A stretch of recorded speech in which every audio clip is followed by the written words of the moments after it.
어둠이 짙게 깔린 방 안, 아니 방보다 더 좁고 숨막히는 이 낡은 간이역 대합실에서 오늘도 어김없이 빗자루를 듭니다. 강원도 깊은 산골, 하루에 기차라곤 고작 몇 번 서지도 않는 이 외딴 간이역은 밤마다 제 유일한 안식처이자 동시에 가장 잔인한 감옥이 되곤 하죠. 제 이름은 홍명주. 올해 나이 57입니다. 남들은 이제 인생의 결실을 보고 손주 재롱 보며 여유를 찾을 나이라고들 말하지만 제게 남은 건 마디마디 굵어진 손가락과 차가운 플라스틱 빗자루 손잡이의 감촉뿐이에요. 사실 제가 남들보다 가슴속 한이 좀 깊은데 제 고단한 인생 이야기 감당 가능하시겠어요? 10년 전 그날이었습니다. 가족보다 더 믿었던 동료의 배신으로 평생 일궈온 모든 것이 모래성처럼 허물어지고 파산이라는 벼랑 끝으로 내몰렸던 그날 말이죠. 예기치 못한 칼날에 등을 찔리고 난 뒤 제 인생의 모든 색깔은 증발해버렸습니다. 아이들의 웃음소리가 문틈마다 배어있던 거실은 압류 딱지가 붙은 채 차가운 정막만이 감도는 무덤이 되었고 동료들과 도란도란 나누던 따뜻한 저녁 식사 시간은 이제 기억조차 가물가물한 먼 나라 전설처럼 느껴집니다. 그날 이후로 저는 마음의 문을 아주 굳게 자물쇠를 몇 겹이나 채운 채 걸어 잠갔습니다. 매일 오후 6시 남들이 하루 일과를 마치고 사랑하는 가족이 기다리는 집으로 발걸음을 재촉할 때 저는 거꾸로 세상으로부터 도망쳐 깊은 산골로 숨어듭니다. 낡은 역사의 문을 열면 끼익 소리를 내며 힘겹게 열리는데 그 소리가 마치 제 가슴 깊은 곳에서 터져나오는 비명 같아 마음이 시릴 때가 한두 번이 아니었습니다.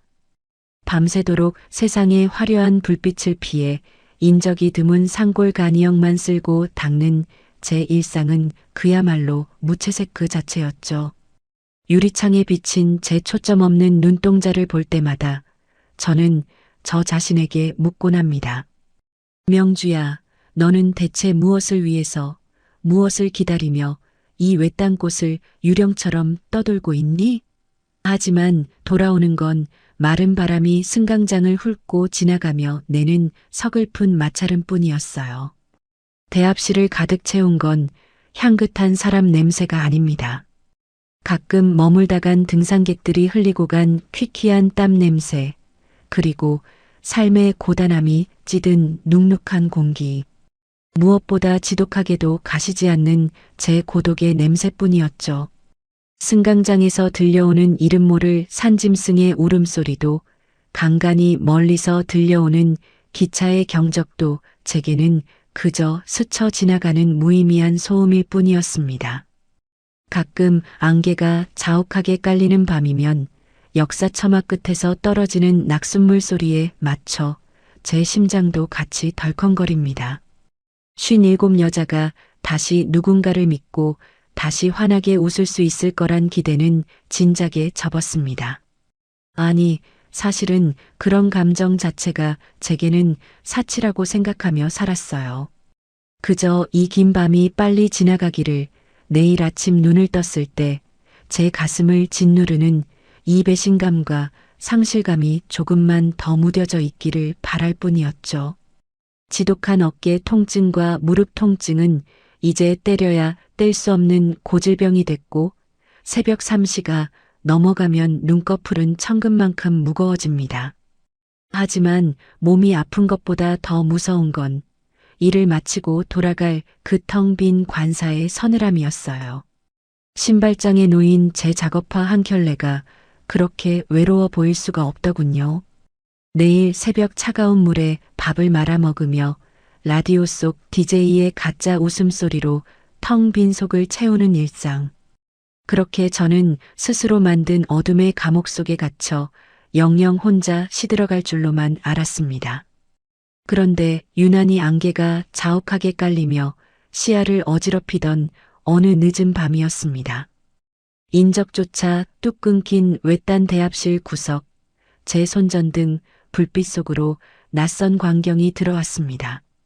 차가운 바닥에 쓰러져 거친 숨을 몰아쉬고 있는 한 남자. 그는 어딘가 몹시 지쳐 보였지만 감긴 눈꺼풀 사이로 비치는 기색은 길 잃은 어린아이처럼 위태로웠죠. 그 남자를 본 순간 10년 동안 누구에게도 열어주지 않았던 제 마음의 빗장을 나도 모르게 풀어야만 할 것 같은 기묘한 이끌림을 느꼈습니다. 대체 이 깊은 산골까지 흘러들어와 쓰러져 있던 그 남자는 누구였을까요? 그리고 그날의 그 짧은 멈춤이 제 무채색 삶에 어떤 파문을 일으키게 될까요? 저 멀리 안개 속에서 희미하게 숨을 헐떡이던 그 남자의 실루엣을 확인하는 순간 제 심장이 아주 작게 정말 오랜만에 요동치기 시작했습니다. 마치 멈춰있던 엔진이 다시 힘겹게 숨을 몰아쉬는 것처럼 말이죠. 안개가 자욱하게 깔려 한치 앞도 분간할 수 없던 그 새벽이었습니다.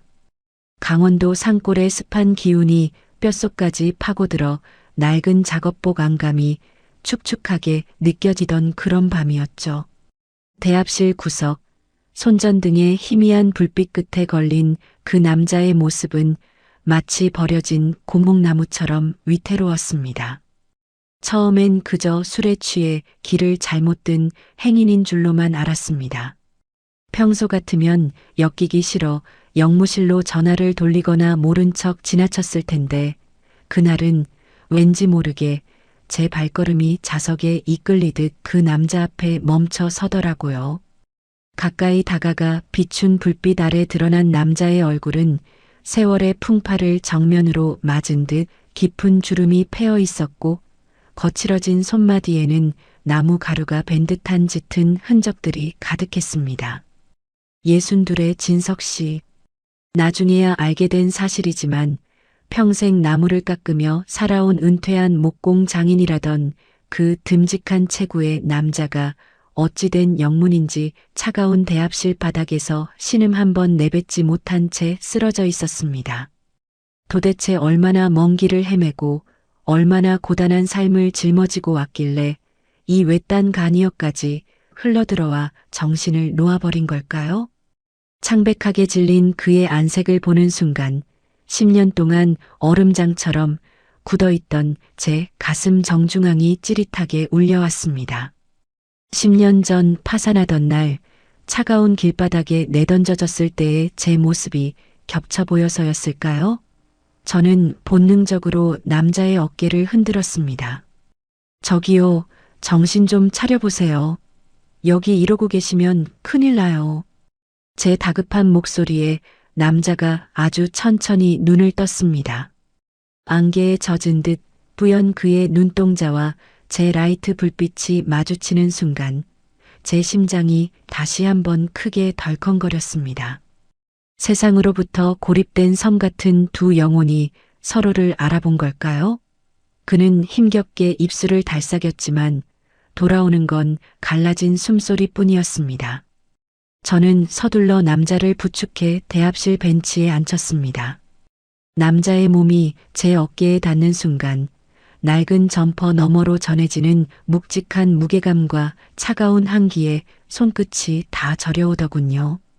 10년 동안 남자의 온기라고는 느껴본 적 없는 제게 비록 정신을 잃어가는 중이었지만 그의 존재감은 위협적이라기보다 묘하게 안쓰러운 바위처럼 느껴졌습니다. 57 먹은 여자가 주책맞게 왜 이러나 싶어 마른 침을 삼켰지만 제 손은 이미 남자의 젖은 겉옷을 털어내고 있었습니다. 관사에서 가져온 따뜻한 물 한 잔을 그의 입술에 적셔주자 남자는 한참 만에야 낮은 목소리로 짧게 답했습니다. 고맙습니다. 그 목소리가 어찌나 낮고 굵직한지 텅 빈 대합실 천장을 타고 제 가슴 깊은 곳까지 울려 퍼졌습니다. 저는 그를 혼자 둘 수 없어 결국 영무실 옆 작은 숙직실로 그를 옮겼습니다. 낡은 난로에 불을 지피고 10년 동안 누구에게도 내주지 않았던 제 비상용 담요를 꺼내 그의 어깨를 감싸주었습니다. 난로 안에서 장작이 타닥타닥 타오르는 소리와 남자의 고른 숨소리가 뒤섞이는 동안 저는 멍하니 그의 손을 바라봤습니다. 마디마디 굵어진 손가락, 손톱 밑에 박힌 검은 나뭇대들. 그 투박한 손길이 그동안 얼마나 정직하게 세상을 버텨왔는지를 말해주는 것 같아 자꾸만 눈길이 가더라고요. 사실 불과 몇 시간 전만 해도 저는 세상에 나 혼자만 뚝 떨어진 기분으로 빗자루를 잡고 있었습니다. 그런데 이 무뚝뚝해 보이는 남자가 제 일상 속으로 성큼 들어온 순간 무채색이었던 제 세상에 아주 작은 균열이 생기기 시작했습니다. 목적지도 연고도 묻지 못한 채 그를 보살피는데 10년 만에 느껴보는 생소한 책임감에 마음이 몽글몽글해졌습니다. 한참을 그렇게 남자의 곁을 지키다 보니 어느새 안개는 더 짙어지고 세상은 죽은 듯 고요해졌습니다. 저는 궁금했습니다. 이 짧은 우연이 정말 여기서 끝나는 걸까? 아니면 제 굳어버린 감정을 녹여줄 기적의 시작일까?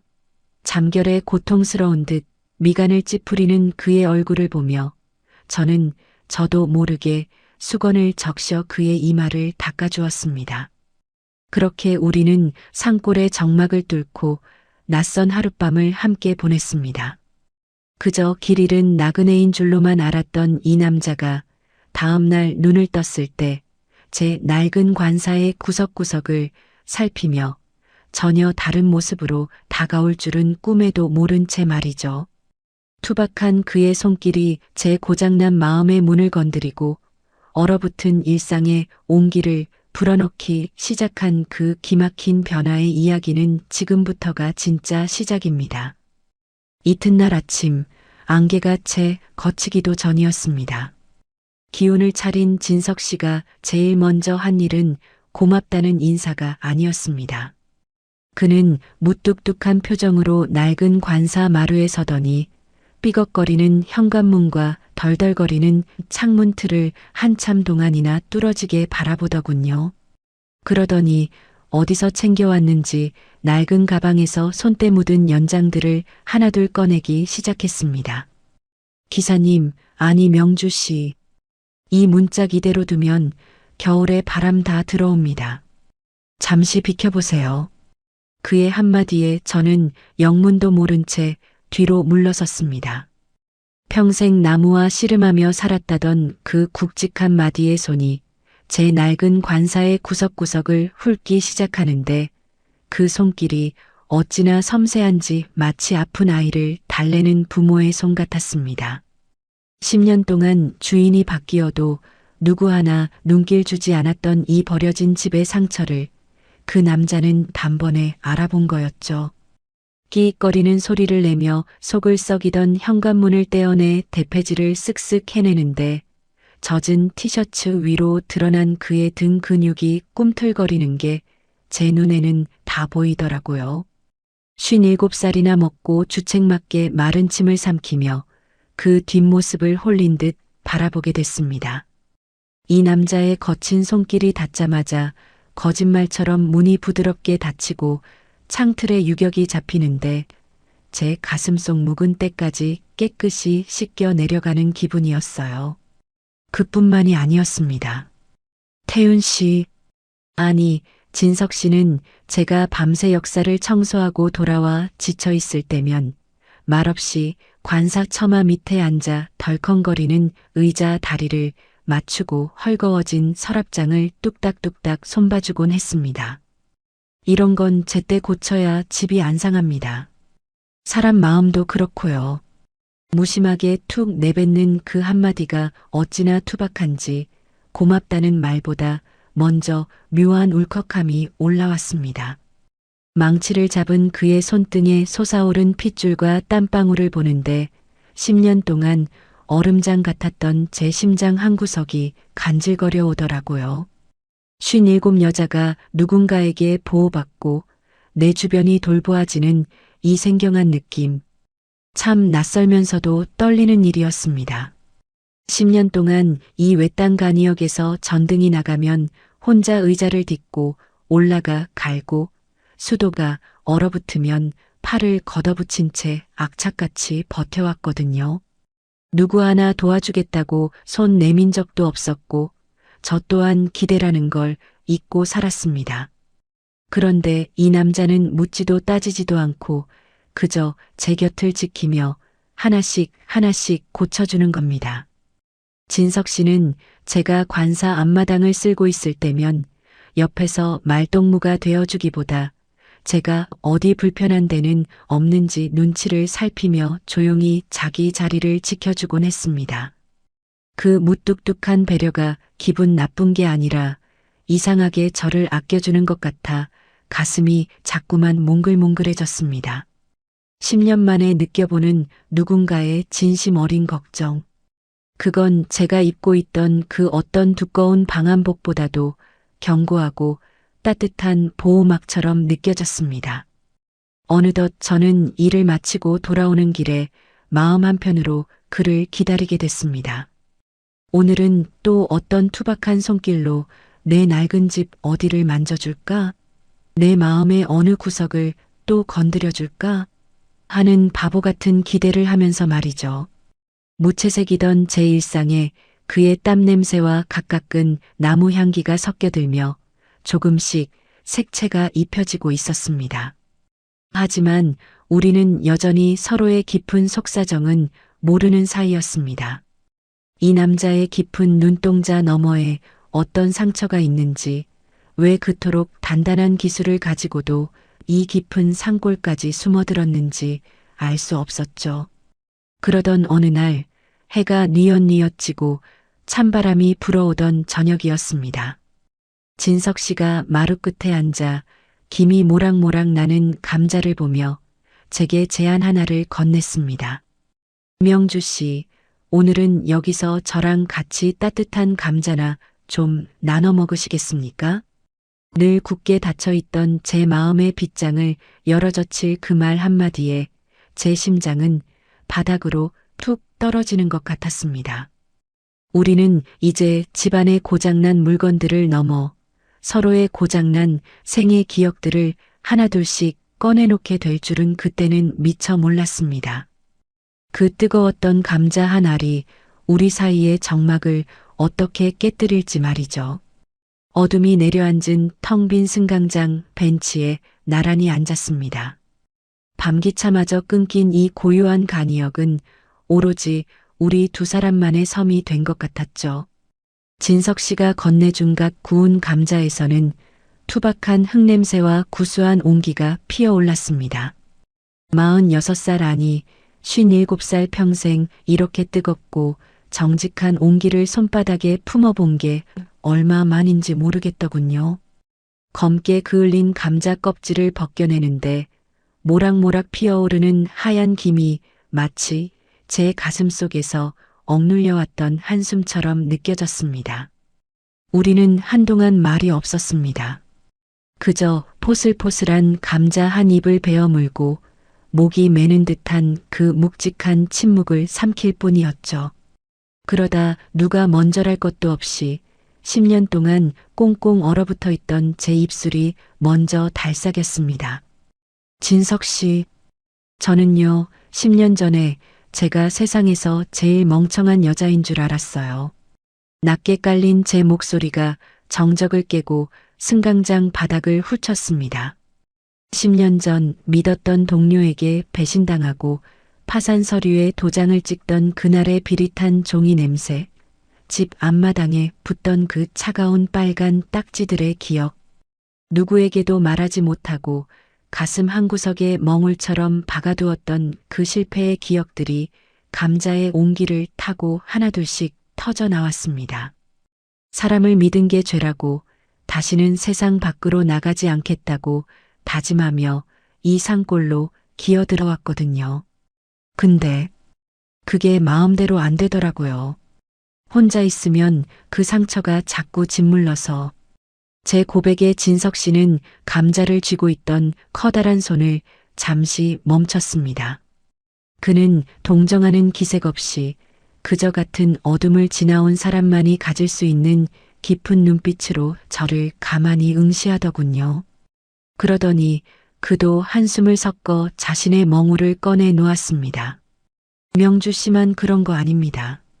저도 평생 나무만 깎으면 세상 이치가 다 풀릴 줄 알았어요.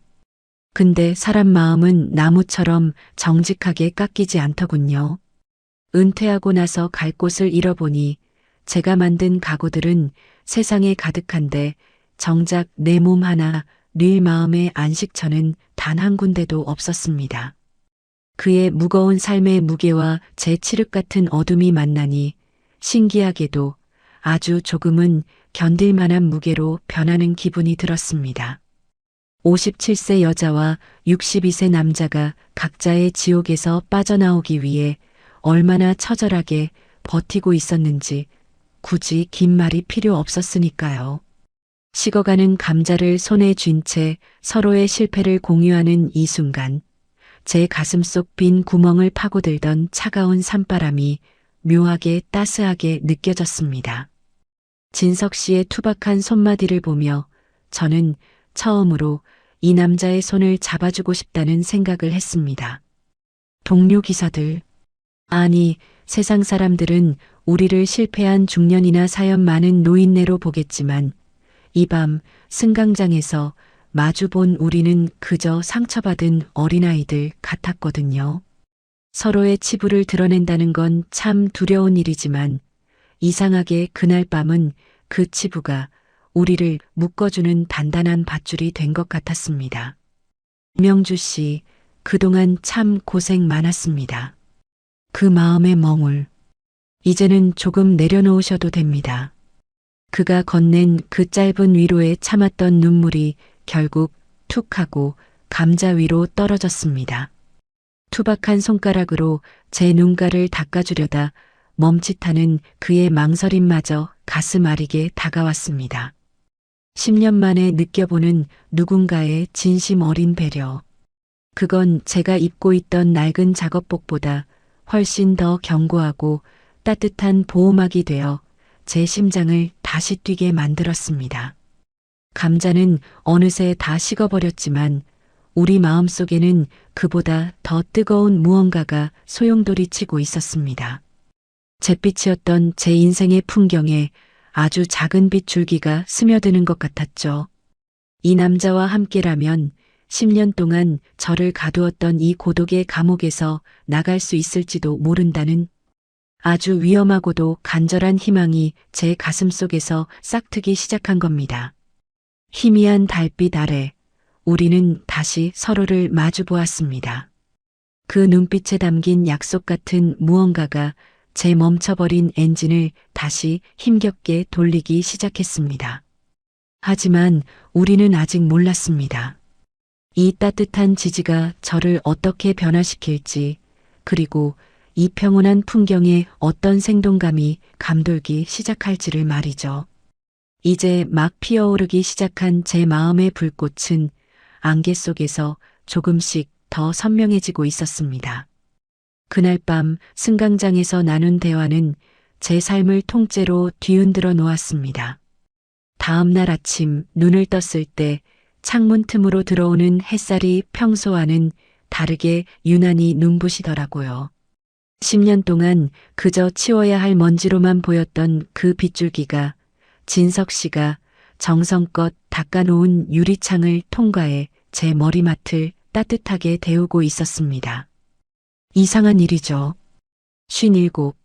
이제는 인생의 저녁 노을만 바라보며 조용히 짐을 정리해야 할 나이라고 생각했는데 제 가슴 한구석에선 다시금 무언가 꿈틀대기 시작했습니다.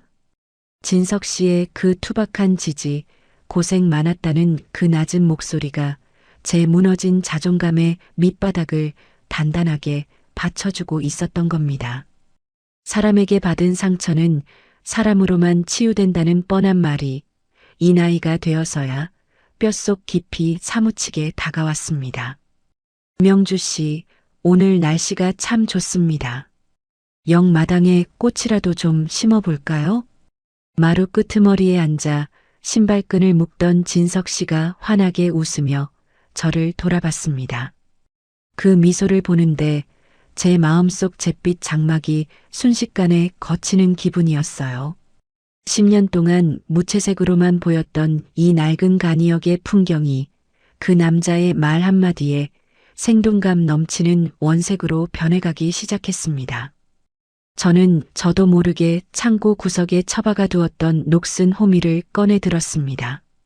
다시 사람을 믿는다는 것, 그건 제게 죽음보다 더 큰 용기가 필요한 일이었습니다. 하지만 진석 씨가 제 낡은 관사를 고쳐주듯 제 고장난 마음의 회로를 하나하나 정성껏 이어 붙여주는 모습을 보며 저는 결심했습니다. 한 번만 더, 딱 한 번만 더 속아보자고. 저 무뚝뚝하지만 따뜻한 남자의 손을 잡고 세상 밖으로 한 걸음만 더 내디뎌 보자고 말이죠. 역사 주변의 잡초를 뽑아내고 그 자리에 진석 씨가 가져온 작은 꽃묘들을 심었습니다. 흙을 만지는 제 손끝에 생생한 기운이 전해졌습니다. 10년 전 파산과 배신으로 얼룩졌던 제 손이 이제는 누군가와 함께 생명을 심는 손이 되었다는 사실에 가슴이 벅차올랐습니다. 곁에서 묵묵히 삽질을 돕는 진석 씨의 넓은 어깨를 훔쳐보며 저는 비로소 살아있다는 느낌을 받았습니다. 잿빛이었던 제 일상에 초록빛 잎사귀가 돋아나고 노란 산수유 같은 웃음꽃이 피어났습니다. 손님 하나 없던 쓸쓸한 대합실도 이제는 진석 씨가 만들어준 작은 나무 의자들 덕분에 온기가 감돌았습니다. 사람을 피하기만 했던 제가 이제는 기차가 들어오는 소리에 설렘을 느끼고 역을 찾는 드문 행인들에게 먼저 가벼운 목소리로 인사를 건네게 되었습니다. 이게 다 진석 씨 덕분이었습니다. 제 상처를 멍울로 두지 않고 그것이 새로운 삶을 지탱하는 걸음이 될 수 있다고 믿어준 그 사람의 진심 말이죠. 57의 나이에 다시 시작된 이 희망은 20살 청춘의 열정보다 더 깊고 진한 향기를 내뿜으며 제 온몸으로 퍼져나갔습니다. 해질녘 꽃밭 정리를 마치고 함께 땀을 닦으며 바라본 노을은 예전처럼 슬프지 않았습니다. 오히려 내일의 해를 기다리게 만드는 약속처럼 아름다웠죠. 진석 씨가 제 손에 묻은 흙을 털어내주며 조용히 제 곁에 섰습니다. 그 따스한 온기가 제 팔을 타고 심장까지 전달되는 순간 저는 확신했습니다. 이 평화로운 생동감이 결코 짧은 꿈으로 끝나지 않을 것이므려. 그런데 그때였습니다. 평화롭기만 하던 우리 사이에 묘한 긴장감이 흐르기 시작한 건 진석 씨가 그동안 아껴두었던 자신의 진짜 이야기를 꺼내기 시작하면서부터였습니다. 그의 눈빛에 스친 아주 깊은 그늘이 우리가 쌓아 올린 이 소중한 평온을 다시 한번 시험대에 올리려 하고 있었습니다. 행복은 어쩌면 제게 사치였을까요? 진석 씨와 함께 심은 꽃들이 겨우 뿌리를 내리고 제 메마른 얼굴에 웃음기가 돌기 시작할 무렵이었습니다. 그날은 유독 안개가 낮게 깔려 역사 전체가 물먹은 솜처럼 무겁게 가라앉아 있었죠. 평소와 다름없이 대합실 바닥을 쓸고 있는데 저 멀리 승강장 끝에서 구두굽 소리가 들려왔습니다. 이 산골 간이역에는 도저히 어울리지 않는 아주 날카롭고 비릿한 금속성 소리였어요. 심장이 바닥으로 툭 떨어지는 기분이었습니다. 고개를 들어 바라본 곳에는 10년 전 제 인생을 갈기갈기 찢어놓고 홀연히 사라졌던 그 얼굴들이 서 있었습니다. 번지르르한 정장에 비열한 웃음을 머금은 채 제 파산의 원흉이었던 사채업자와 옛 동료의 모습이 안개 속에서 괴물처럼 걸어 나오고 있었죠. 어이 명주 씨, 여기서 이런 청소부 노릇이나 하며 숨어 있으면 모를 줄 알았어? 그의 목소리가 닿는 순간 10년 동안 애써 덮어두었던 공포가 온몸의 털을 곤두세우게 만들었습니다. 그들은 제 평화로운 안식처를 마치 제 집 안방인 양 휘저으며 들어왔습니다.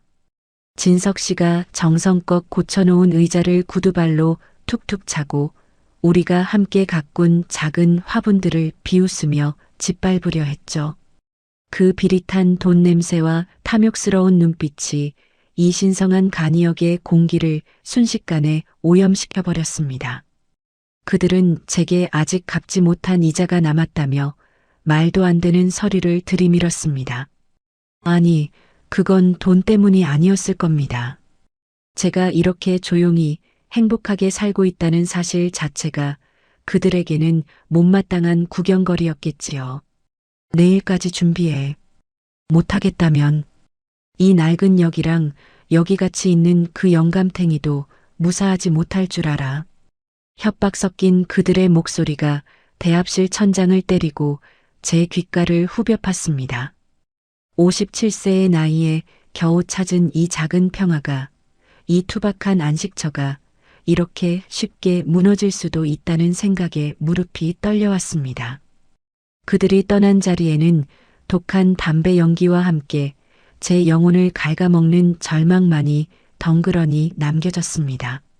그때 소란을 듣고 달려온 진석 씨가 제 어깨를 꽉 잡았습니다. 그의 손은 평소처럼 따뜻했지만 제 몸은 이미 얼음장처럼 굳어 있었습니다. 진석 씨에게 제 더러운 과거를 보였다는 수치심, 그리고 나 때문에 이 선한 사람이 다칠지도 모른다는 죄책감이 제 목을 죄어왔습니다.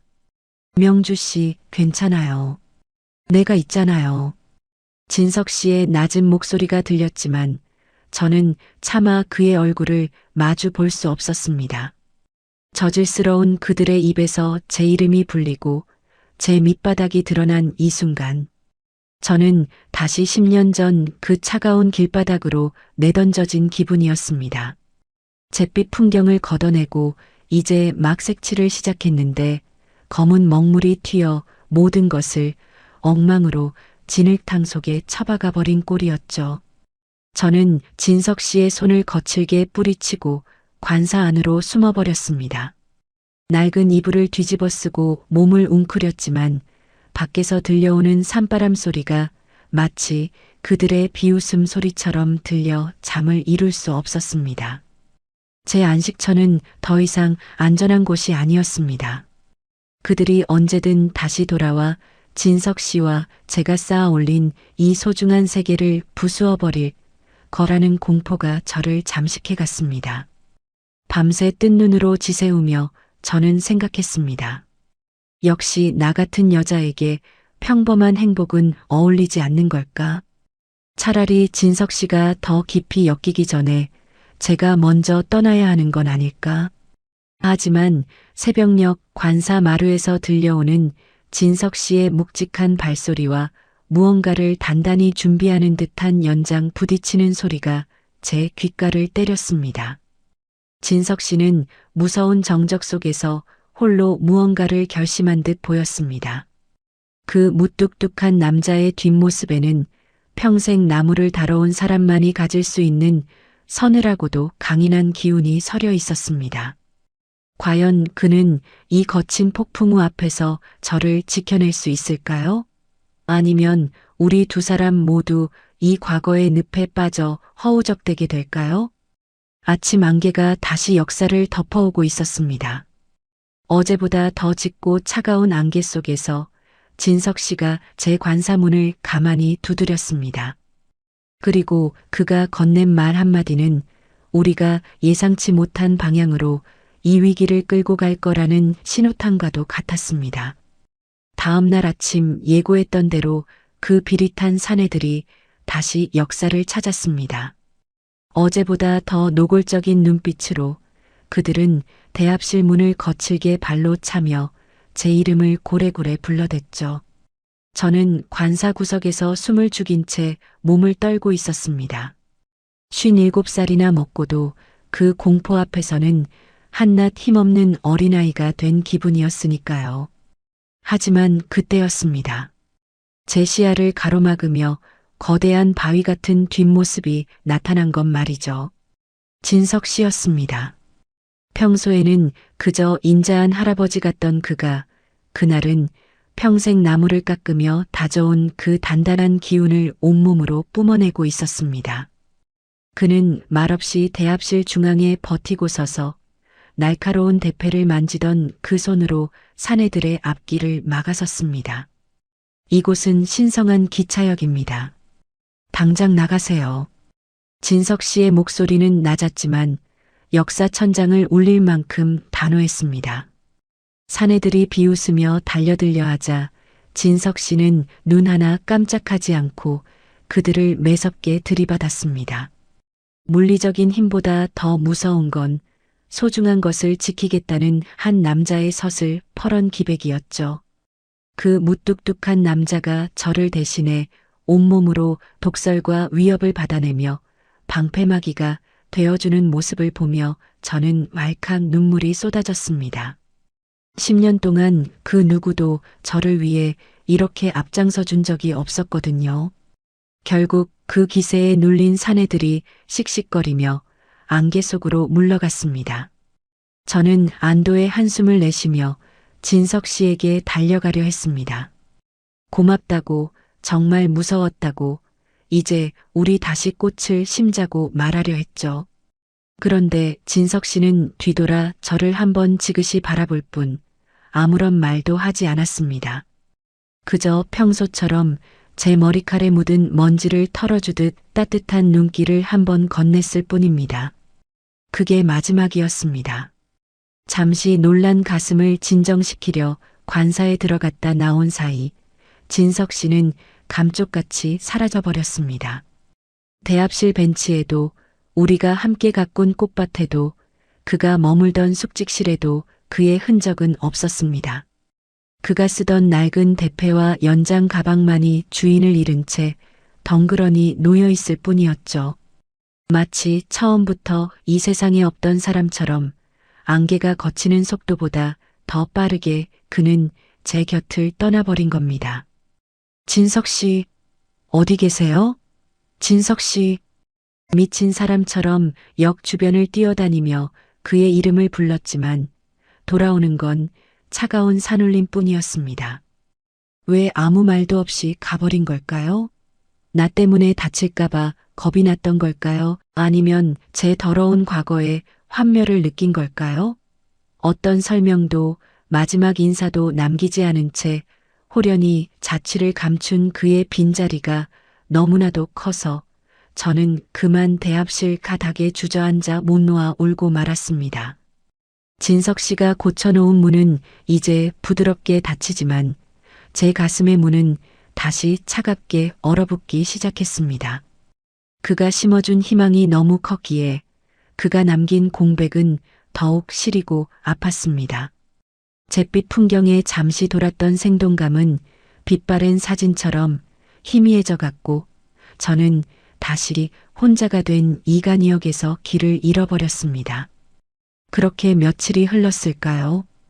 비어있는 그의 숙직실을 정리하던 제 손에 낡은 종이 한 장이 걸렸습니다. 그것은 그가 떠나기 전 미처 챙기지 못한 혹은 저를 위해 남겨둔 아주 작은 단서였습니다.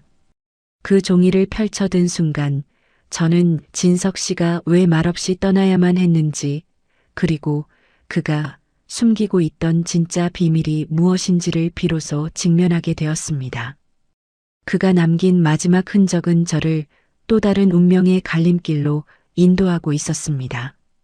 진석 씨가 사라진 지 벌써 사흘째였습니다. 안개가 걷힌 자리에 남은 건 시리도록 투명한 고독뿐이었죠. 저는 대합실 구석, 그가 앉아 감자를 깎던 자리에 멍하니 앉아 있었습니다. 10년 전 세상으로부터 버려졌을 때 느꼈던 그 지독한 상실감이 다시 제 목을 죄어왔습니다. 역시 나 같은 여자에겐 온기라는 게 허락되지 않는 걸까? 그도 결국 내 과거가 무서워 도망친 걸까? 그런 못난 생각들로 스스로를 갉아먹으며 괴로워했습니다. 그가 고쳐놓은 삐걱거리지 않는 문을 열고 숙직실로 들어갔을 때 방 한쪽 구석에 놓인 낡은 나무 상자 하나가 눈에 들어왔습니다.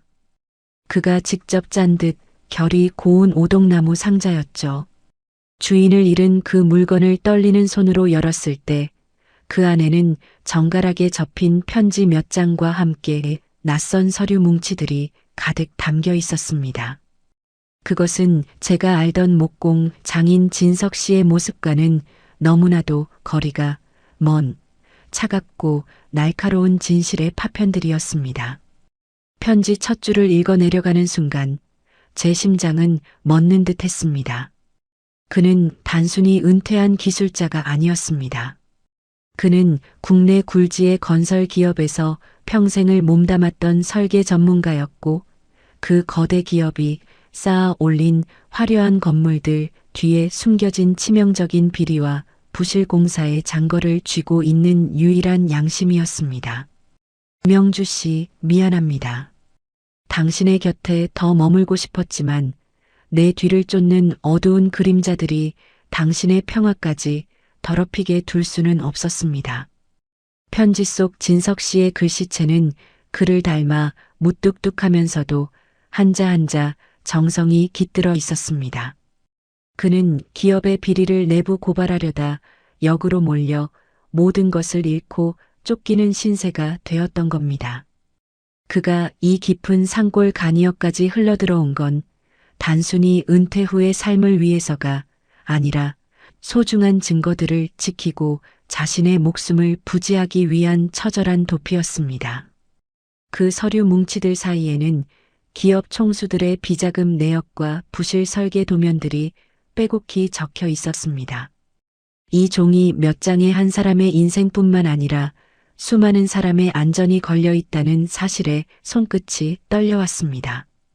진석 씨는 이 무거운 짐을 홀로 짊어진 채 그토록 묵묵히 제 관사를 고쳐주고 제 마음의 상처를 어루만져 주었던 겁니다. 본인의 삶은 풍전등화 같은 위기 속에서도 말이죠. 저는 그제야 깨달았습니다. 그가 말없이 떠난 건 저를 버린 것이 아니라 저를 지키기 위한 마지막 선택이었다는 것을요. 어제 그 사채업자들이 찾아왔을 때 혹여나 그들이 기업 측에서 보낸 추적자일까봐 그는 그토록 단호하게 맞섰던 것입니다.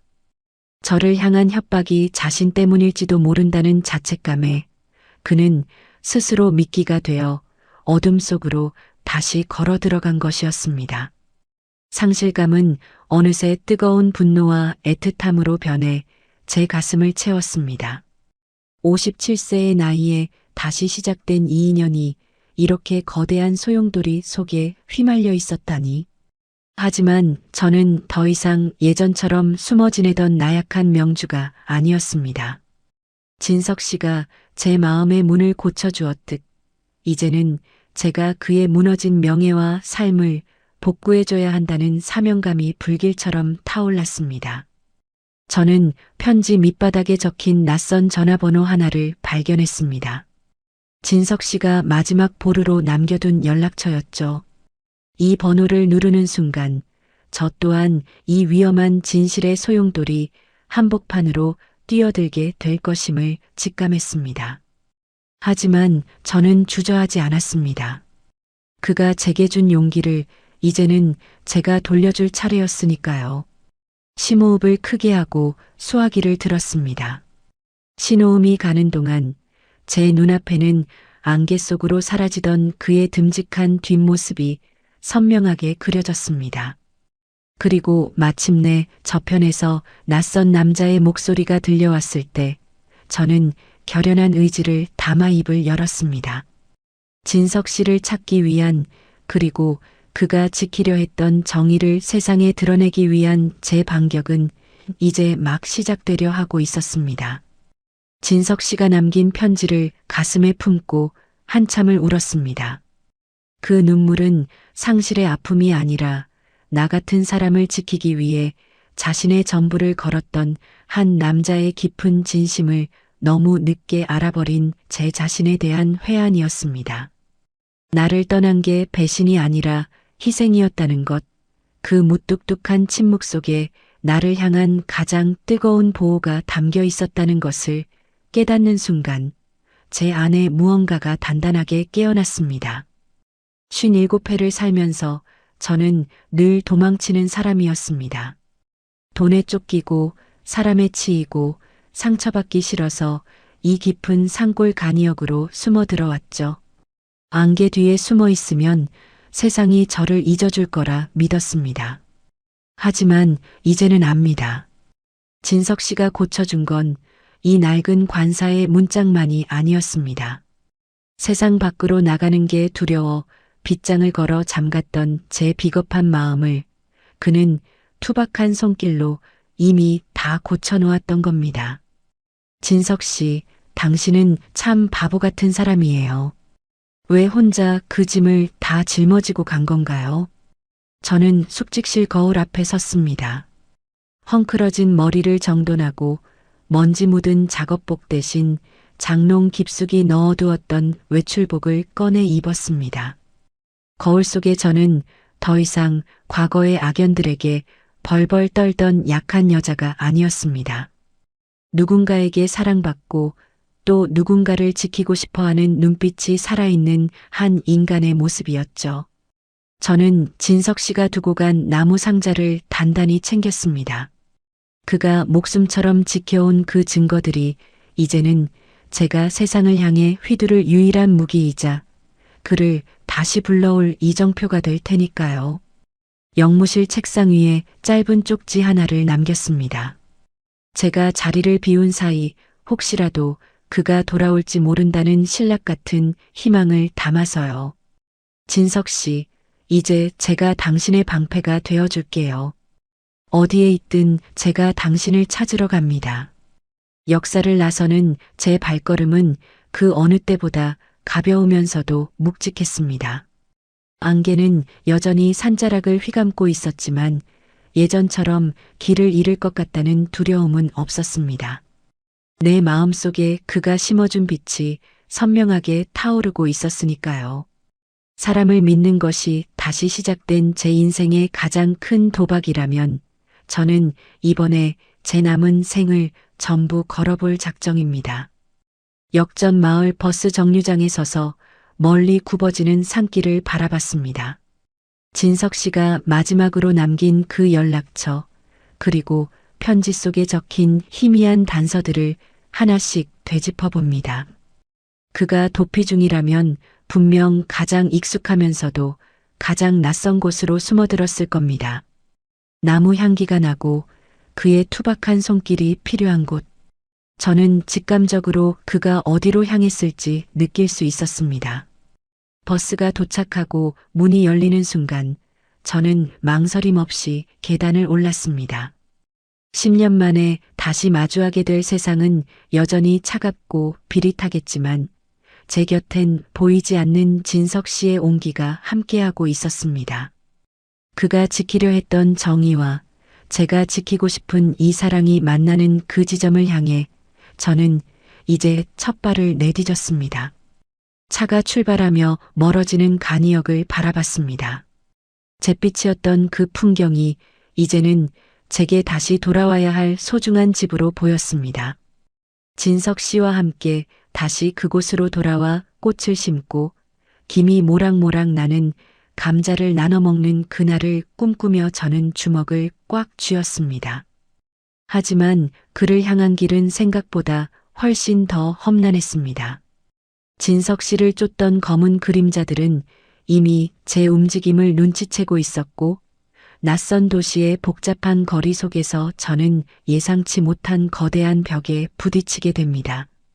진석 씨의 행방을 쫓던 제 앞에 나타난 건 그가 편지에도 다 적지 못한 더 충격적인 진실의 조각들이었습니다.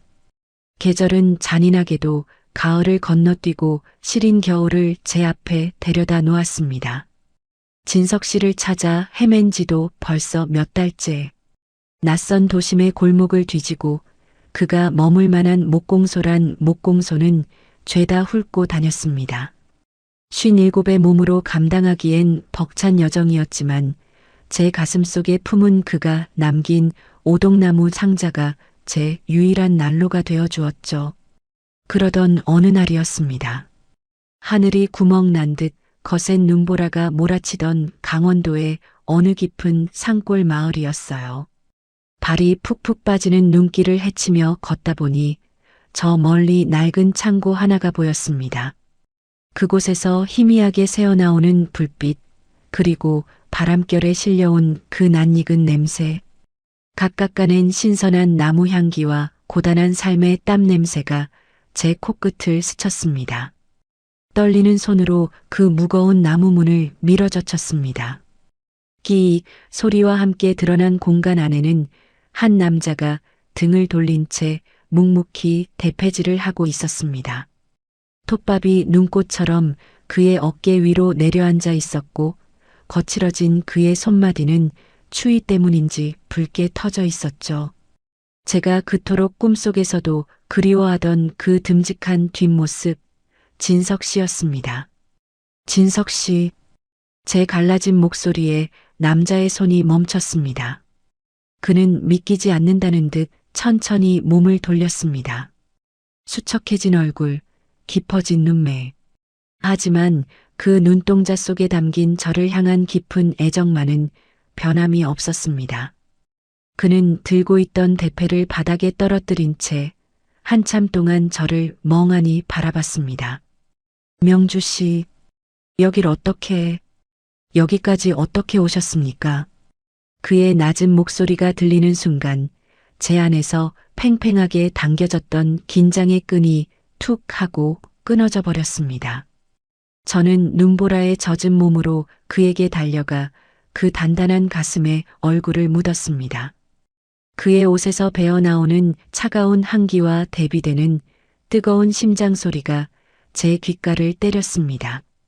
57과 62, 인생의 막바지에서 길을 잃었던 두 영혼이 다시 서로를 찾아낸 기적 같은 순간이었죠. 우리는 말없이 서로를 꽉 껴안았습니다. 그동안의 원망, 상실감, 그리고 나를 지키기 위해 떠나야 했던 그의 미안함이 눈물 섞인 재회 속에 녹아내렸습니다. 진석 씨의 커다란 손이 제 등을 어루만질 때마다 10년 동안 맺혀있던 제 마음의 멍울들이 하나둘씩 흩어지는 기분이었습니다. 다시는 말없이 떠나지 마세요. 당신 없는 평화는 저한테 아무 의미 없으니까요. 제 울먹임에 진석 씨는 제 얼굴을 두 손으로 감싸쥐었습니다. 그의 눈가에도 뜨거운 눈물이 맺혀 있었습니다. 그 무뚝뚝한 남자가 제 이마에 가만히 입을 맞추며 속삭였습니다. 미안하다고, 그리고 고맙다고. 이 험한 길을 돌아 나를 찾아와 주어서 정말 고맙다고요. 거센 눈보라는 여전히 창고 밖을 때리고 있었지만 우리 두 사람이 맞댄 가슴 사이에는 그 어떤 봄볕보다 따스한 온기가 감돌았습니다. 하지만 우리의 재회는 평화로운 끝이 아니었습니다. 진석 씨의 눈동자 너머로 스치는 비장한 결의를 보며 저는 알 수 있었습니다. 그가 쥐고 있던 그 위험한 진실의 상자가 이제 세상 밖으로 나갈 준비를 마쳤다는 것을요. 그리고 그 길은 지금까지의 도피보다 훨씬 더 험난하고 위험한 싸움이 될 것임을 직감했습니다. 진석 씨는 제 손을 꼭 잡으며 한쪽에 놓인 낡은 라디오와 서류들을 가리켰습니다. 이제 우리는 숨는 것이 아니라 우리가 사랑하는 이 풍경을 지키기 위해 거대한 폭풍의 눈 속으로 직접 걸어 들어가야 했습니다. 그가 제게 건넨 마지막 약속, 그것은 우리 두 사람의 인생을 건 단 하나의 거대한 반격이었습니다. 기차 소리 대신 파도 소리가 아침을 깨우는 이곳, 이제는 안개 대신 짭조름한 바다 내음이 우리를 반겨줍니다. 거센 눈보라를 뚫고 그 지독했던 진실의 소용돌이를 모두 지나온 뒤 우리가 정착한 곳은 도시의 소음이 닿지 않는 작은 어촌 마을이었습니다. 57의 명주와 62의 진석, 두 노병은 이제 칼날 같은 세상의 위협 대신 부드러운 나무의 결을 만지며 살아갑니다. 마을 어귀, 낡은 창고를 개조해 만든 우리의 작은 공방 앞에는 명주와 진석의 고치는 집이라는 투박한 간판이 걸려 있습니다. 진석 씨가 직접 깎아 만든 그 간판을 볼 때마다 제 가슴 한구석이 몽글몽글해지곤 하죠. 10년 전 파산 서류를 붙들고 울던 제가 이제는 누군가의 추억이 깃든 부서진 의자를 닦고 진석 씨 옆에서 사포질을 돕고 있습니다. 명주 씨, 이 의자 다리는 옹이가 깊어서 아주 천천히 달래가며 깎아야 합니다. 사람 마음처럼요. 진석 씨는 이제 더 이상 쫓기는 자의 불안한 눈빛을 하지 않습니다. 대펜날을 갈고 나무 가루를 털어내는 그의 손길은 여전히 무뚝뚝하지만 그 안에는 세상을 향한 증오 대신 생명을 다시 불어넣는 장인의 평온함이 깃들어 있습니다. 우리는 마을 사람들이 들고 오는 다리 부러진 식탁, 문짝이 덜컹거리는 찬장들을 고쳐주며 살아갑니다. 부서진 가구들이 우리 손에서 다시 꼿꼿하게 일어서는 모습을 보면 마치 우리 인생도 그렇게 다시 세워진 것 같아 자꾸만 웃음이 나더라고요. 이곳에서의 일상은 참 정직합니다. 아침이면 진석 씨가 내려준 따뜻한 차 한 잔을 마시고 낮에는 나무 냄새 가득한 공방에서 함께 땀을 흘립니다. 저녁 무렵 노을이 바다를 붉게 물들이면 우리는 공방 앞 벤치에 앉아 지난날의 아픔을 안주 삼아 시원한 맥주 한 잔을 나누기도 하죠. 잿빛이었던 제 풍경은 이제 바다의 푸른색과 나무의 따스한 갈색으로 가득 찼습니다. 가끔은 그 비릿했던 도시의 기억들이 파도에 실려올 때도 있습니다. 우리를 협박하던 그 사채업자들, 진석 씨를 쫓던 거대 기업의 비리들. 하지만 이제 그런 것들은 저 멀리 수평선 너머로 사라진 파편일 뿐입니다. 우리는 정의를 위해 싸웠고 서로를 지켜냈으며 끝내 이 평온한 일상을 우리 손으로 일궈냈으니까요. 57이라는 나이가 인생의 끝자락인 줄 알았는데 진석 씨 옆에 서 있으니 이제 막 새로운 계절이 시작된 기분입니다. 마을 사람들은 우리를 그저 손재주 좋은 금슬 좋은 부부로만 압니다. 우리가 어떤 안개를 헤치고 어떤 눈보라를 뚫고 여기까지 왔는지 그들은 알지 못하죠.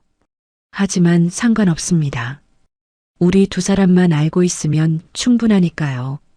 진석 씨가 제 손등 위에 툭 얹어주는 그 거칠고 따뜻한 손길 하나면 지나온 모든 고통이 눈 녹듯 사라지는 기적이 매일같이 일어나고 있으니까요.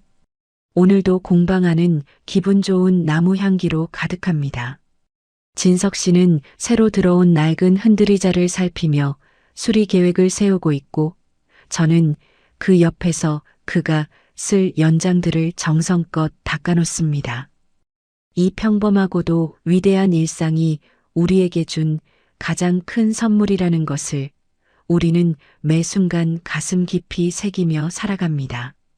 그런데 오늘따라 진석 씨가 유독 창밖의 바다를 오래도록 바라보더군요. 평소보다 더 깊은 생각에 잠긴 그의 옆모습을 보며 저는 묘한 예감이 들었습니다. 우리가 일궈낸 이 평온함 위에 진석 씨가 오랫동안 마음속으로 준비해온 또 다른 결실이 맺히기 시작했음을 말이죠.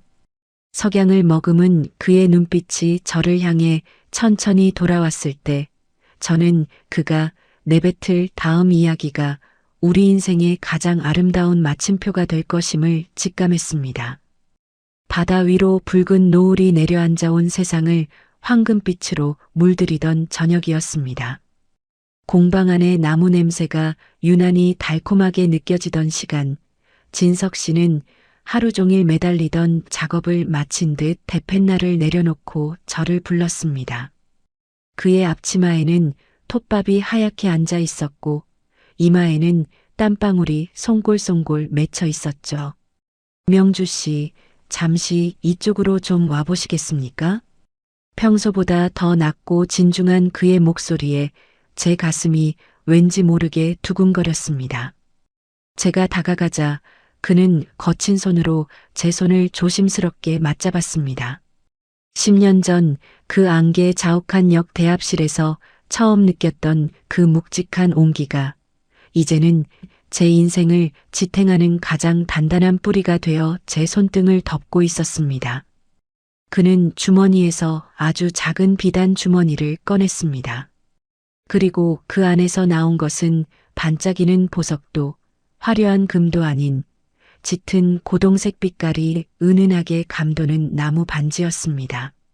그가 가장 아끼는 귀한 나무를 깎고 또 깎아 수만 번의 손길로 광을 내어 만든 세상에 단 하나뿐인 반지였죠.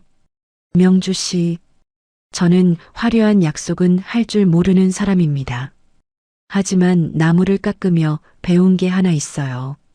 겉만 번지르르한 것보다 속이 단단한 나무가 비바람을 견디고 천년을 버틴다는 거리요. 진석 씨의 눈동자가 노을을 받아 촉촉하게 빛나고 있었습니다. 그는 제 약지에 그 반지를 끼워주며 말을 이었습니다. 당신 인생에 너무 늦게 나타나 미안합니다. 하지만 이제부터는 내가 당신의 단단한 기둥이 되어줄게요. 비바람이 불면 내 등 뒤로 숨으세요. 세상이 당신을 또다시 길 잃은 나그네로 만들려 해도 내가 당신의 영원한 안식처가 되어 여기서 기다리겠습니다. 이 나무 반지처럼 변하지 않고 당신 곁을 지키겠다고 맹세합니다. 제 손가락에 끼워진 나무 반지는 놀라울 정도로 매끄럽고 따뜻했습니다.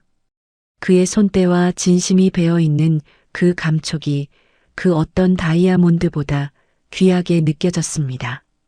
57살, 이제는 사랑이라는 말이 조금은 쑥스러운 나이라 생각했는데 제 눈앞에 이 남자는 저를 다시 꿈꾸게 만들고 있었습니다.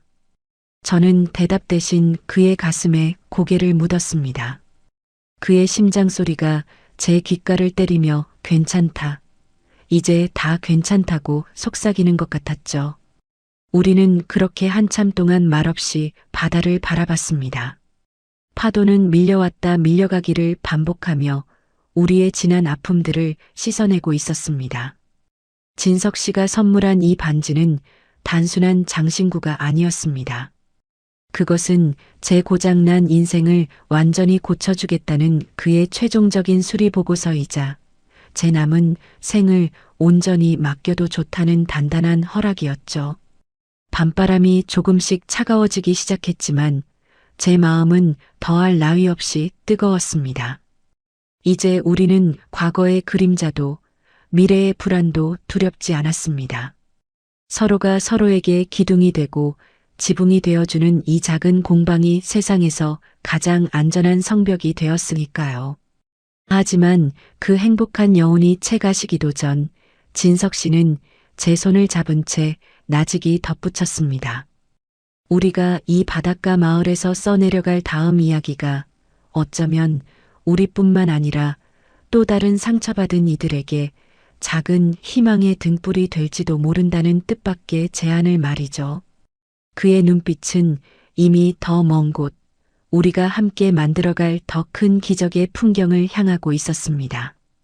가슴에 낀 안개를 걷어내는데 꼬박 10년이 걸렸습니다. 제 손가락에 끼워진 진석 씨의 나무 반지는 그 험난했던 세월을 보상해주는 훈장 같았죠. 하지만 진정으로 자유로워지기 위해선 도망쳐온 그 자리에 다시 서야만 했습니다. 10년 전 제 인생이 산산조각 났던 그곳, 제 영혼을 갉아먹던 부채감과 트라우마의 발원지로 말입니다. 명주 씨, 준비됐습니까?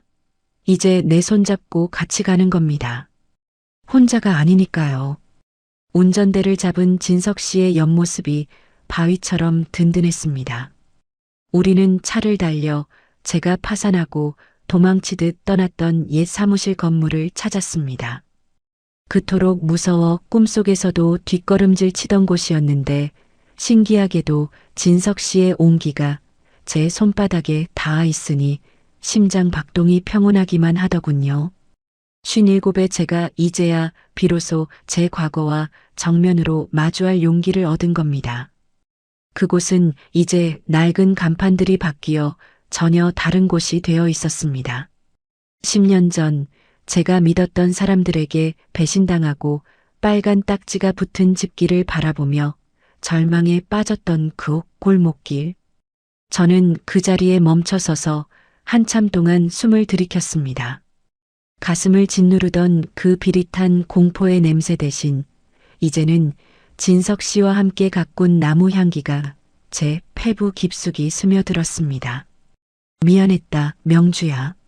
내 잘못이 아니었는데 너를 너무 오래 미워했구나. 저는 마음속으로 10년 전의 어린 저에게 말을 건넸습니다. 누군가를 믿었던 것이 죄가 아니라 그 믿음을 배신한 사람들이 틀린 것이었다는 당연한 진실을 인정하는데 왜 이리 오랜 시간이 걸렸을까요? 제 어깨 위로 진석 씨의 묵직한 손이 얹어졌습니다. 그는 아무 말도 하지 않았지만 그의 손길은 이제 그만 아파해도 된다고 제게 속삭여주는 듯 했습니다. 부채감이라는 건 참 무서운 괴물입니다. 갚아도 줄지 않는 마음의 빚 때문에 저는 10년 동안 스스로를 감옥에 가둬왔죠. 하지만 진석 씨라는 단단한 안식처를 얻고 나니 그 괴물도 결국 제가 만들어낸 허상이었음을 알게 되었습니다. 저는 낡은 건물 벽을 어루만지며 과거의 제 자신과 화해의 악수를 나누었습니다. 이제 더 이상 비겁하게 숨어 지내던 간이역의 청소부 명주는 없었습니다. 우리는 그곳을 떠나기 전 잠시 근처 공원에 앉아 시원한 바람을 맞았습니다. 10년 전에는 독약 같던 이 바람이 이제는 제 뺨을 간지럽히는 축복처럼 느껴지더군요. 실패는 인생의 끝이 아니라 더 단단한 집을 짓기 위한 기초 공사였다는 것을 진석 씨 곁에서 비로소 배운 셈입니다. 진석 씨, 이제 정말 다 비워낸 것 같아요. 마음이 이렇게 가벼울 수가 없네요. 제 환한 웃음에 진석 씨도 아이처럼 맑게 웃어 보였습니다. 10년의 트라우마를 걷어낸 자리에 이제는 새로운 꿈을 심을 빈터가 생겼습니다. 우리는 이제 과거의 늪을 지나 우리만의 속도로 걸어가는 법을 압니다. 한 걸음 한 걸음이 소중하고 1분 1초가 축복인 그런 삶 말이죠. 해질녘 다시 차에 올라타며 저는 백미러 속에 멀어지는 옛 건물을 보았습니다. 안녕, 나의 아팠던 시절아. 저는 비로소 진정한 의미의 독립을 선언했습니다. 하지만 우리의 여정은 여기서 멈추지 않았습니다. 과거와 화해한 저희 앞에 우리가 상상했던 것보다 훨씬 더 아름답고 찬란한 황혼의 풍경이 기다리고 있었거든요. 진석 씨가 조용히 제 손을 잡으며 내비게이션에 입력한 그곳은 우리의 인생이 마지막으로 꽃피울 눈부신 약속의 땅이었습니다. 과거의 흔적들을 뒤로하고 돌아오는 길, 차창 너머로 흐르는 풍경이 예전과는 사뭇 다르게 다가왔습니다. 10년 전 모든 것을 잃고 도망치듯 이 길을 지날 때는 세상이 온통 잿빛 장막에 가려진 것만 같았죠. 하지만 지금 제 곁에는 제 투박한 손을 꽉 쥔 채 묵묵히 앞을 응시하는 진석 씨가 있습니다. 그의 손등에 솟은 굵은 핏줄과 따스한 온기가 제가 더 이상 혼자가 아니라는 사실을 매 순간 일깨워줍니다. 저는 조용히 눈을 감고 가슴속 깊은 곳, 먼지 쌓인 다락방 같던 공간을 들여다보았습니다. 그곳에는 57의 제가 이미 오래전에 죽었다고 믿었던 혹은 애써 외면하며 묻어두었던 빛바랜 꿈들이 웅크리고 있었습니다. 사람들과 어울려 무언가 가치 있는 일을 도모하고 누군가에게 따뜻한 안식처를 내어주며 나만의 색깔로 세상을 색칠하고 싶어 했던 그 찬란했던 열망들 말이죠. 얘들아, 오래 기다렸지? 미안해. 내가 너희를 너무 차가운 곳에 오래 가둬뒀구나. 저는 마음속으로 그 어린 꿈들에게 나직이 말을 건넸습니다. 10년이라는 긴 세월 동안 저는 제 꿈들이 숨을 쉴 때마다 부채감과 수치심이라는 무거운 돌덩이를 얹어 놓았습니다. 나 같은 여자가 무슨 꿈이야. 그저 숨만 쉬고 사는 것도 감지덕지해야지라며 스스로를 채찍질하며 살았거든요. 하지만 이제는 압니다. 그 꿈들은 죽은 게 아니라 나를 지켜줄 단단한 기둥이 나타나기를 기다리며 잠시 숨을 죽이고 있었을 뿐이라는 걸요. 진석 씨를 만나고 그가 제 고장난 마음의 문을 고쳐주고 세상에 하나뿐인 나무 반지를 끼워준 그 순간부터 제 안의 꿈들은 다시 맥박치기 시작했습니다. 이제 저는 혼자가 아닙니다. 제 곁에는 제 꿈을 비웃지 않고 오히려 그 꿈이 뿌리 내릴 수 있도록 비옥한 토양이 되어주는 사랑하는 이가 있습니다. 저는 진석 씨의 어깨에 가만히 머리를 기대며 속삭였습니다. 진석 씨, 우리 이제 새로운 지도를 그려봐요. 예전에 제가 가려 했던 길은 끊겨버렸지만 당신과 함께라면 그 끊긴 길 끝에 새로운 다리를 놓을 수 있을 것 같아요. 이제는 도망치는 지도가 아니라 우리가 가고 싶은 곳을 마음껏 그려넣는 그런 지도를요. 제 말에 진석 씨는 대답 대신 제 손을 더욱 꽉 쥐어주었습니다. 그 짧은 침묵 속에 담긴 맹세가 제 가슴 속 오래된 지도의 빈 여백을 환하게 채워나갔습니다. 57. 누군가는 늦었다고 말할지 모르는 이 나이에 저는 다시 시작해보려 합니다. 진석 씨의 나무 향기 나는 공방 옆에 제 못다 이룬 꿈들이 꽃피울 수 있는 작은 정원을 만들고 싶습니다. 상처받은 이들이 찾아와 쉬어갈 수 있고 부서진 마음들을 나무처럼 다독여줄 수 있는 그런 따뜻한 세상을 말이죠. 우리가 그려갈 새로운 지도는 이전의 지도와는 다를 겁니다. 성공과 실패라는 이분법적인 선들 대신 이해와 용서, 그리고 멈추지 않는 사랑의 곡선들이 가득한 지도가 되겠지요. 길을 잃어도 괜찮습니다. 곁에 있는 당신의 숨소리가 제 나침반이 되어줄 테니까요. 어느새 차는 우리가 정착한 바닷가 마을의 초입에 들어섰습니다. 멀리서 들려오는 파도 소리가 마치 우리의 새로운 출발을 축복하는 박수 소리처럼 들렸습니다. 공방 창가에 걸어둔 풍경이 바람에 흔들리며 맑은 소리를 내고 있었죠. 하지만 그 평화로운 풍경 속에 진석 씨가 오랫동안 준비해온 마지막 깜짝 선물이 기다리고 있었습니다.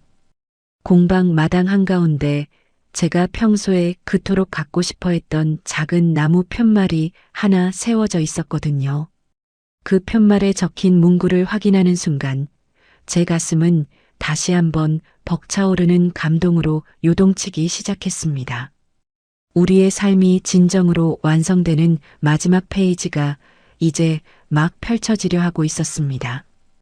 공방 마당 한가운데 세워진 작은 나무 편말에는 진석 씨 특유의 투박하지만 정갈한 글씨로 이렇게 적혀 있었습니다. 명주와 진석의 숲, 그리고 다시 시작되는 봄. 그 문장을 읽는 순간 10년 동안 제 가슴을 짓누르던 마지막 차가운 응어리마저 햇살 아래 눈 녹듯 사라져버렸습니다. 57의 명주와 62의 진석. 가장 어두운 터널 속에서 서로의 손을 더듬어 찾았던 두 영혼이 이제는 서로의 삶을 환하게 비추는 영원한 등불이 되어 마주 서 있었습니다. 진석 씨가 제 어깨를 감싸 안으며 나직하게 말했습니다.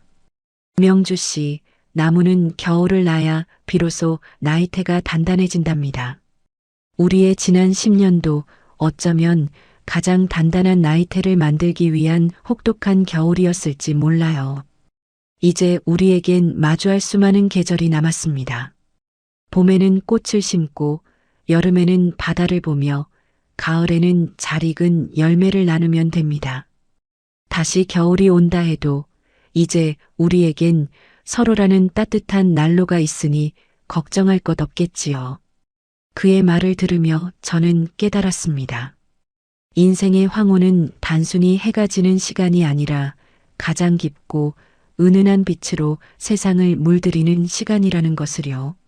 안개 자욱했던 간이역에서 길을 잃고 쓰러져 있던 그 남자를 발견했던 건 제 인생 최고의 기적이었고, 제 고장난 마음의 문을 고쳐주던 그의 무뚝뚝한 손길은 제게 다시 살아야 할 이유를 가르쳐 주었습니다. 우리는 이제 압니다. 앞으로 우리가 걸어갈 길에 때로는 거센 비바람이 불고 때로는 짙은 안개가 다시 찾아올지도 모른다는 것을요. 하지만 상관없습니다. 제 손가락에 끼워진 이 단단한 나무 반지가, 그리고 제 곁에서 묵묵히 보조를 맞춰 걷는 진석 씨의 발소리가 저를 지켜줄 테니까요. 우리는 서로의 그림자가 되어주기도 하고 때로는 길을 밝히는 등불이 되어주며 이 아름다운 동행을 멈추지 않을 것입니다. 바다 위로 은하수가 쏟아지는 밤, 우리는 공방문을 걸어 잠그고 나란히 마루 끝에 앉았습니다. 진석 씨가 깎아 만든 나무 벤치는 세상 그 어떤 소파보다 편안했고, 그의 어깨에서 나는 은은한 소나무 향은 제 영혼을 포근하게 감싸주었습니다. 진석 씨, 고마워요. 내 인생의 가장 어두운 밤에 등불을 들고 나타나줘서. 나도 고맙습니다, 명주 씨. 나를 다시 세상 밖으로 불러내줘서. 우리는 마주보며 환하게 웃었습니다. 57과 62, 우리의 사랑은 청춘의 불꽃처럼 화려하진 않지만 오래도록 꺼지지 않고 주위를 덮이는 숯불처럼 깊고 진합니다. 이제 우리는 내일 아침 떠오를 햇살을 기다리며 평온한 잠자리에 듭니다. 우리의 지도는 이제 빈틈없이 채워졌고 그 위에는 사랑과 희망이라는 이름의 새로운 길이 선명하게 그어져 있었습니다. 인생의 안개 속에서 길을 잃고 헤매는 모든 분들께 저희의 이야기가 작은 위로가 되었기를 바랍니다. 가장 어두운 순간에 만난 인연이 인생의 가장 눈부신 등불이 될 수 있다는 것, 저희가 증명해 보인 이 기적이 여러분의 삶에도 찾아가길 간절히 기도합니다. 긴 시간 동안 명주와 진석의 애틋하고도 단단한 사랑 이야기를 함께 해주신 여러분, 진심으로 감사합니다. 57 여주인공 명주의 상처가 치유되고 새로운 희망을 찾아가는 과정이 여러분의 마음에도 따뜻한 울림이 되었나요? 이 이야기가 좋으셨다면 구독과 좋아요로 응원해주세요. 여러분의 소중한 클릭 한 번이 저에게는 다음 이야기를 써내려갈 큰 힘이 됩니다. 혹시 여러분도 명주처럼 인생의 안개 속에서 나만의 등불을 만났던 특별한 기억이 있으신가요? 아니면 이 소설을 읽으며 가장 기억에 남는 장면이나 대사가 있다면 무엇인가요? 지금 바로 댓글로 여러분의 이야기를 들려주세요. 하나하나 소중히 읽고 소통하겠습니다. 새로운 에피소드와 감동적인 이야기를 놓치지 않으려면 알림 설정도 잊지 마시길 바랍니다. 다음번에도 여러분의 가슴을 적실 더 깊고 아름다운 이야기로 찾아오겠습니다. 오늘도 사랑하는 이와 함께 따뜻한 계절을 보내시길 바랍니다. 감사합니다.